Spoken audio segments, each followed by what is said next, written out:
அரசியல் கருத்துக்களை கூறி வரும் சவுக்கு சங்கர் சவுக்கு மீடியா என்னும் ஒரு யூடியூப் சேனலை ஆரம்பித்து தமிழக அரசுக்கு எதிராகவும் அதிமுக மற்றும் பாஜக உள்ளிட்ட கட்சிகளுக்கு எதிராகவும் தொடர்ந்து விமர்சனங்களை முன்வைத்து வந்தார்.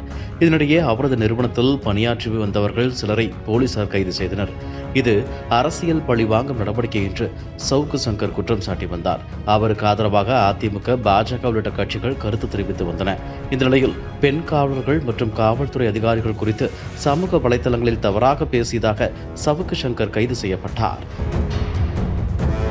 தேனியில் தனியார் விடுதியில் தங்கியிருந்த சங்கரை நள்ளிரவு 3 மணி அளவில் கோவை மாநகர சைபர் கிரைம் காவல்துறையினர் கைது செய்தனர்.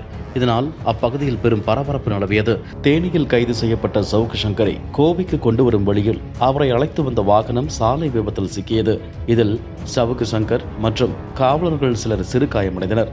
இந்த விபத்தில் ஏதேனும் உள்நோக்கம் உள்ளதா என்பதைப் போல அதிமுக உள்ளிட்ட கட்சியினர் சந்தேகம் எழுப்பி வருகின்றனர். சவுக்கு சங்கர் கைது குறித்து எக்ஸ் தளத்தில் அதிமுக பிரமுகர் காயத்ரி ரகுராம் விடுத்துள்ள பதிவில், ஆனால் ஒரு நபரை முடிக்க இவ்வளவு முயற்சி எடுக்கப்படுகிறது. திமுகவுக்கு இவ்வளவு இன்செக்யூரிட்டி உள்ளதாக நான் ஆரம்பத்தில் நம்பவில்லை. சவுக்கு சங்கர் ஸ்டே சேஃப் என குறிப்பிட்டுள்ளார். அதேபோல மோகன் பாபு என்பவரோ சவுக்கு சங்கரை கைது செய்து அழைத்து வந்த போலீஸ் வாகனம் விபத்தில் சிக்கியுள்ளது. சவுக்கு சங்கர் மயிரலையில் உயிர் தப்பியுள்ளார். இதெல்லாம் சரியில்லை, வேண்டுமென்றே செஞ்ச மாதிரி இருக்கு, ஒரு அளவுதான் எல்லாமே, முதலமைச்சர் ஸ்டாலின் மற்றும் உதயநிதி ஸ்டாலின் படத்துல பார்ப்பது போல இருக்கு இதெல்லாம் என குறிப்பிட்டுள்ளார். இதுபோன்ற செய்திகளை மேலும் தெரிந்து கொள்ள எங்களது யூடியூப், ஃபேஸ்புக் மற்றும் ட்விட்டர் ஆப்களை சப்ஸ்கிரைப் செய்யவும்.